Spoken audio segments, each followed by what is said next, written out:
Hey there, and welcome back to Crystal Talks. It's Katie and Cynthia here. We are jumping back into crystal shapes today, and we're going to talk about raw stones, tumbled stones, and clusters. So these are really fun shapes, all have their own unique energy, and these are really easily found, right? They're available, they're accessible, these types of stones. And so it's really about what energy are you looking for, what's your intention, and what's your preference? You know, I think some stones look really, really beautiful in their raw form. And then I think some stones, the brilliant colors really come out as they're polished in that tumble form. And clusters, I really think they're all just beautiful because it's just like multiple stones, right? And it just has this really beautiful energy about it. Anyway, so let's jump into this. Let's start with raw crystals. Raw crystals look something like this citrine, or like this Amazonite. Or they could be in a larger form, like this carnelian, right? This carnelian still has some of this like rock at the bottom. So there's all different kind of raw type crystals. These have a really natural energy. It's authentic to the elements of its creation. So it has kind of a grounding ability too, because it's really connected into nature. It's not altered. It's kind of taken straight from its source, from its elements. And it connects the user to kind of that essence of nature's magic, the essence of that stone. And so if we were specifically talking about the carnelian stone, that's really, really connecting you into this essence and energy of creativity, right? And really kind of tapping into that natural state of creativity. It's a really beautiful stone. If we're talking about citrine, right? Citrine is known as a stone of joy, right? So it really kind of is a nice way to tap into that essence of joy um, in a really natural and kind of easy, grounded way. So that's kind of the energy of a raw crystal. Grounding, the essence, really like authentic to nature's magic.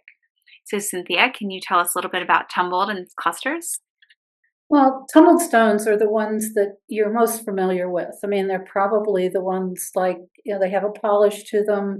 But they're the ones that you probably found as you were collecting rocks as a child. They're, your river rocks are smooth and polished. Those have been worn by the water over the ages.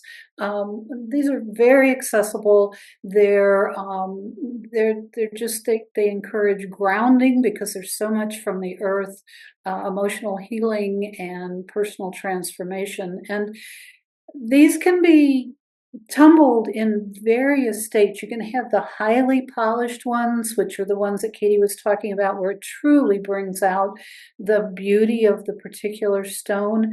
Has that glossy, high shine finish. But you can also have semi polished or semi-tumbled. It's bringing out, taking off the rough edges and rounding it off. So it's easier to handle. It's soothing. It's just again, it's the one that we're the most familiar with.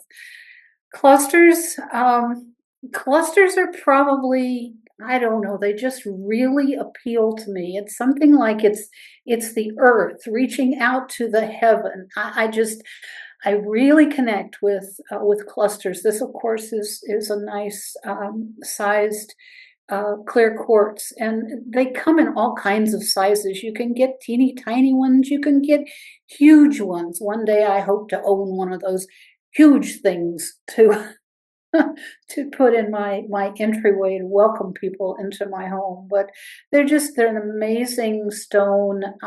They represent community, collective energy, and again, the clusters can come in many different forms because the type of stone that it is will dictate the way that the cluster forms. This is an amethyst cluster. It's actually part of a geode, but that's the way that the amethyst crystal will form into a cluster. And those are the two examples that I've got for you today.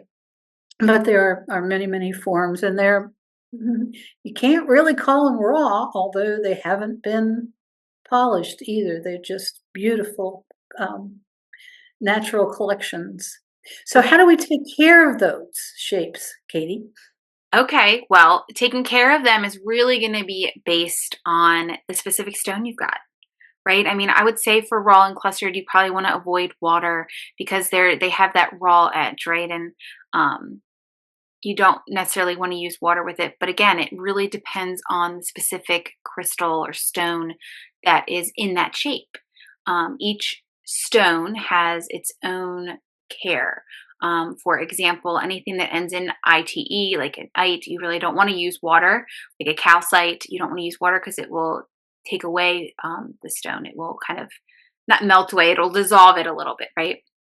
There are certain stones you don't want to put in the sunlight because it will take away its color and different things like that. So you really want to look up specific care for those specific stones. And on the EWBMS website, we do have specific blog posts about specific stones that kind of tell you about the care for those stones. So it's a great little directory of crystals for you to look through and learn a little bit more about those individual stones specifically.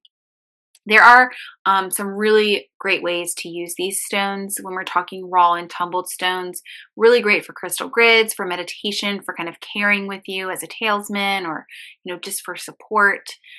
Clusters can be really beautiful to decorate, like Cynthia was talking about, having a big cluster of crystals to kind of welcome people into her home. It can really inspire intentional energy in a space. And I really loved how Cynthia said that clusters, it's like the earth reaching up to the heavens, right? And I just think it's really great that she said that and that clusters have this like collective energy because that's really what that is. It's like collecting it all and connecting it all, right? So it's just like a really beautiful kind of description of that collective energy. So love that you shared that, Cynthia. Thank you. You're welcome. What is your favorite?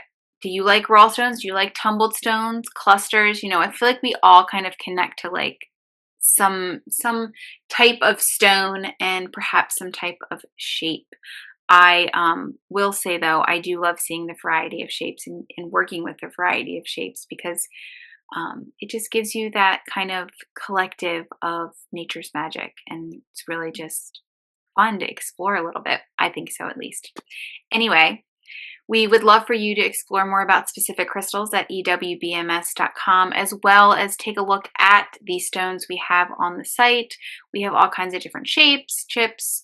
We have gemstone roller balls, which is another kind of sphere type shape, stone way to use the stone. Anyway, check it out, ewbms.com. We'll be back next week with another crystal shapes video talking about 3 new crystal shapes. So until then, take care.